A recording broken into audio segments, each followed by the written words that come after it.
Welcome students. आज हम पढ़ने वाले हैं ओम्स लॉ। इलेक्ट्रिसिटी में बहुत ज़्यादा इम्पोर्टेंट टॉपिक।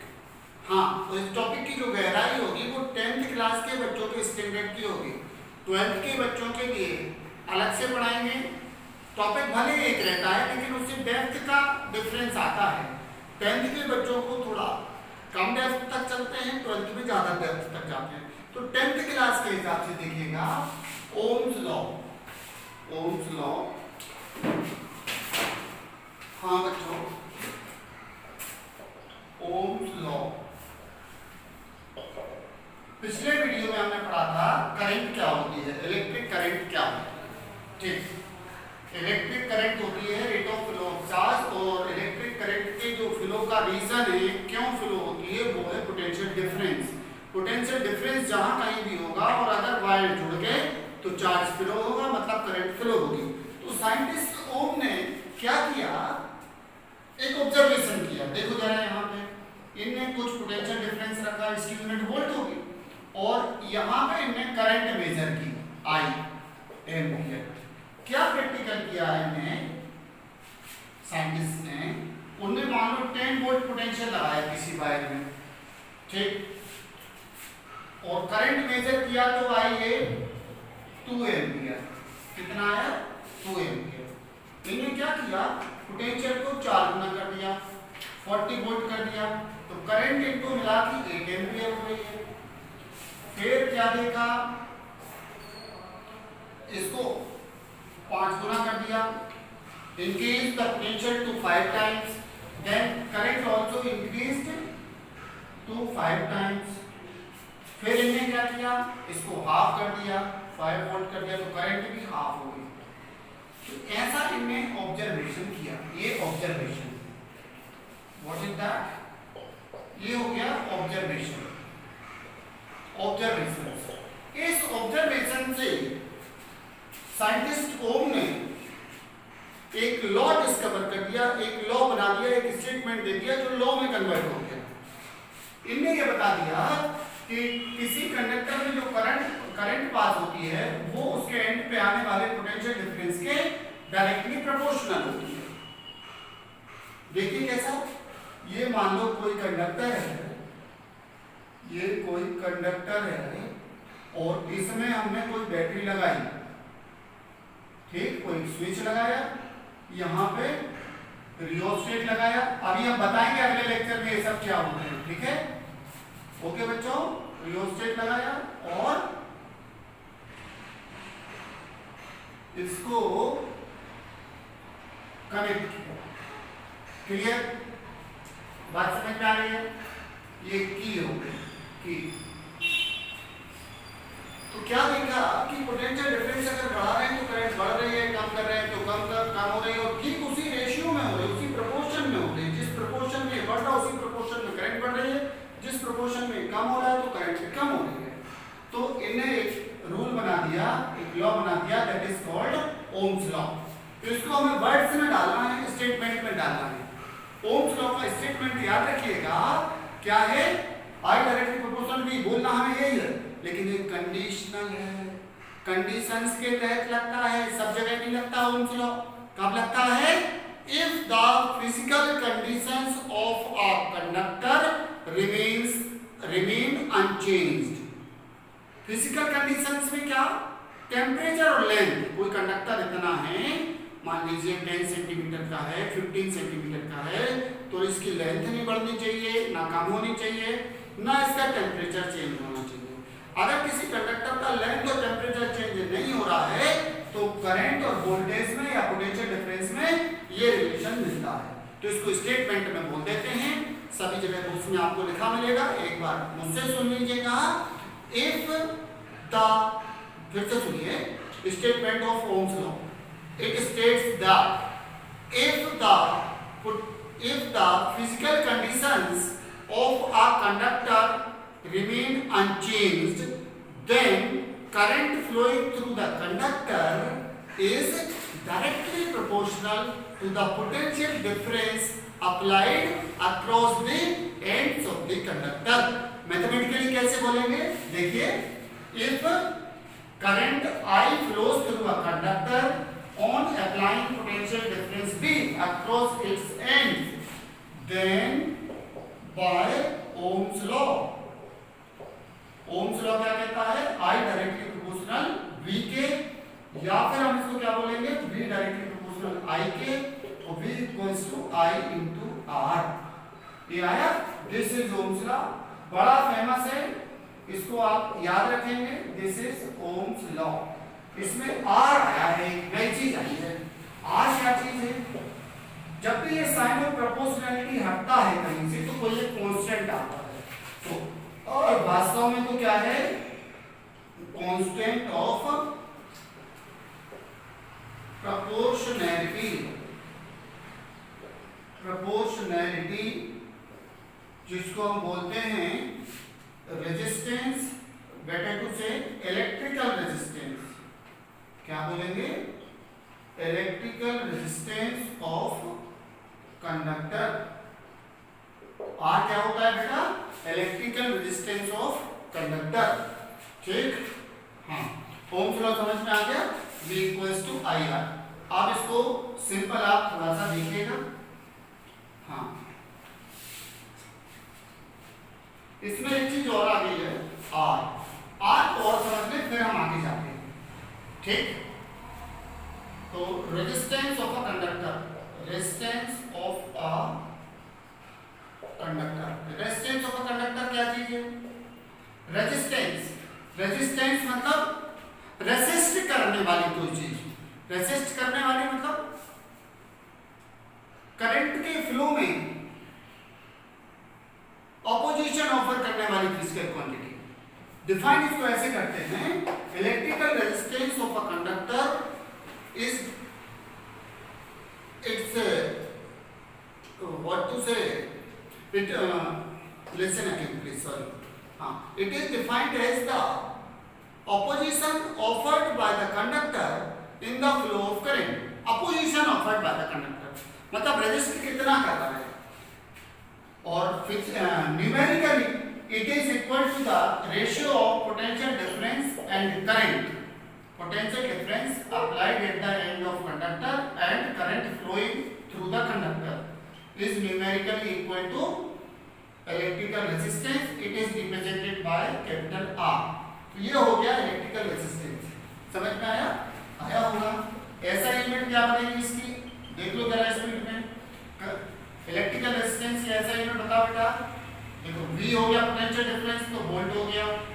I हो गया करंट, तो वोल्ट पर एम्पियर. क्या हो गया?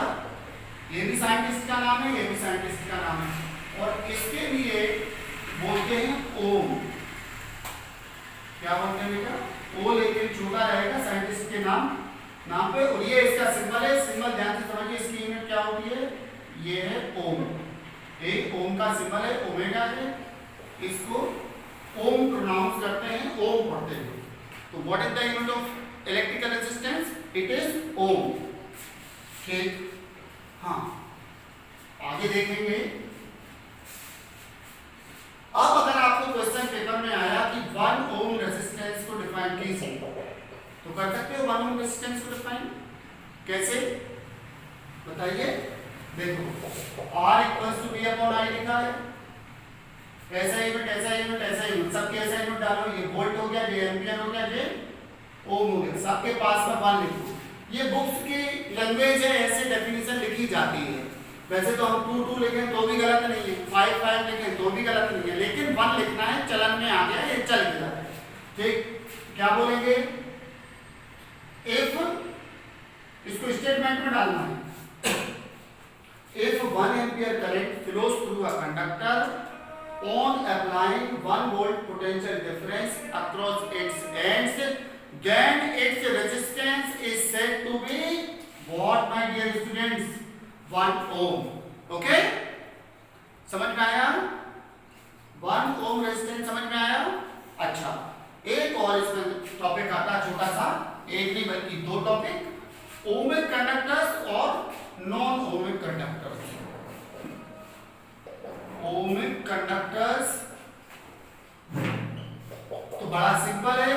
वो कंडक्टर्स जो ओम्स लॉ को ओबे करते हैं, are called ohmic conductors या ohmic circuits.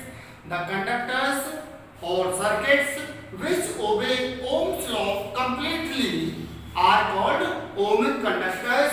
इसके एग्जाम्पल क्या होते हैं बच्चों? इसके एग्जाम्पल होते हैं मेटल्स, सारे मेटल्स और सारे एलॉयज ओबे करते हैं ओम्स लॉ को, लेकिन लो टेम्परेचर पे करते हैं, एट लो टेम्परेचर्स, मतलब कम टेम्परेचर्स पे सारी मेटल्स और सारे एलॉय ओम्स लॉ को ओबे करते हैं। और V और I का जो ग्राफ है इनके बीच में, अगर पोटेंशियल डिफरेंस और करंट के बीच में ग्राफ खींचा जाए तो it is a straight line starting from origin. ऐसा भी हो सकता है, ऐसा भी हो सकता है, ये ऐसा भी हो सकता है। ये ओमिक कंडक्टर्स के लिए V और I के बीच में खींचे गए ग्राफ्स होंगे। क्लियर बच्चों? ओम्स लॉ समझ में आया? मतलब जो ओबे करेगा V डायरेक्टली प्रोपोर्शनल I को, V और I डायरेक्टली प्रोपोर्शनल होंगे, ऐसे कंडक्टर्स होते हैं ओमिक कंडक्टर्स। क्लियर समझ में आया? What are non ohmic conductors? What are non ohmic conductors? Non ohmic conductors कौन से होते हैं बच्चों? बड़ा सिंपल, द कंडक्टर्स और the circuit which do not obey Ohm's law. जो ओम्स लॉ को ओबे नहीं करते वो क्या है? बोलो, जो ओम्स लॉ को ओबे नहीं करेंगे वो नॉन ओमिक कंडक्टर्स हैं सिंपली। और इनका जो ग्राफ होता है ये स्ट्रेट लाइन नहीं होगा, ठीक है? ग्राफ ऐसा हो सकता है, ग्राफ इस तरह का भी हो सकता है, ठीक? ग्राफ बस क्या नहीं होगा? स्ट्रेट लाइन नहीं होगा। ग्राफ यहां से भी शुरू हो सकता है, ऐसा भी हो सकता है, ठीक? तो this is the graph for non ohmic conductors and this is the graph for, these are the graph for ohmic conductors and these are the graph for non ohmic conductors। इनके एग्जांपल क्या हैं? Non ohmic conductors के बहुत सारे examples हैं। पहली बात तो जो मेटल्स और एलॉयज हैं, अगर टेम्परेचर लो की जगह हाई कर दो तो ये भी नॉन ओमिक बन जाएंगे। मतलब metals and alloys also, metals and alloys are also non ohmic conductors at higher temperatures, ठीक है? और जो दूसरे एग्जांपल्स इसके जो बड़े फेमस हैं वो कौन से होते हैं? सारे सेमीकंडक्टर्स। सेमीकंडक्टर्स क्या होते हैं? नॉन ओमिक कंडक्टर्स होते हैं। सेमीकंडक्टर्स कौन से होते हैं? आप लोग बस याद रख लीजिएगा, डायोड बोलो इसको, ट्रांजिस्टर बोलो और एटसेट्रा लगा दीजिए। आप छोटी क्लास में हो, अभी ज्यादा आपको नहीं पढ़ना है इसमें। डायोड्स हैं, ट्रांजिस्टर्स हैं, ये सारे सर्किट कैसे होंगे? सेमीकंडक्टर से बनते हैं ये सर्किट, और ये सब होते हैं नॉन ओमिक, ठीक है? दूसरा एग्जांपल इसका, और यहीं पे रहने नॉन ओमिक सर्किट का एग्जांपल एक और ले लेते हैं। इलेक्ट्रोलाइट्स जो है ये भी इलेक्ट्रोलाइट्स भी ओम्स लॉ को ओबे नहीं करते, इसलिए ये भी क्या है? नॉन ओमिक कंडक्टर्स हैं। ओके बच्चों, समझ में आया? ओम्स लॉ हमने पढ़ा जो कि होता है V = IR। अब इस पे छोटे छोटे से 2 मिनट के अंदर 2 सवाल और देखने, न्यूमेरिकल्स देखने, बस हो गया आज का वीडियो। V = IR पढ़ा हमने, ये क्या है बेटा? It is Ohm's law. याद रखेंगे कि नहीं रखेंगे? V is potential difference. इसको कभी कभी वोल्टेज भी बोलते हैं, तो आप घबराइएगा नहीं। जब भी वोल्टेज बोला जाए तो इसका मतलब पोटेंशियल डिफरेंस ही होगा, और यूनिट इसकी क्या होगी? वोल्ट होगी। क्लियर बेटा? I क्या है? इलेक्ट्रिक करंट, इसकी यूनिट एम्पियर, और R क्या है? इलेक्ट्रिकल रेजिस्टेंस, इसकी यूनिट ओम। समझ गए? हाँ। अब क्वेश्चन देखिए। क्वेश्चन है कि किसी बल्ब पे 200 वोल्ट का पोटेंशियल डिफरेंस लगाने से अगर उसमें हाफ एम्पियर करंट फ्लो होती है तो उसका रेजिस्टेंस बताइए कितना होगा। What is the question? On applying 200 volt potential difference at the ends of a conductor, if 0.5 ampere current flows through it, then what is its resistance? ठीक, तो बड़ा सिंपल, V = IR है, तो इससे R क्या बन जाएगा? V upon I हो जाएगा. What is V? It is 200. What is I?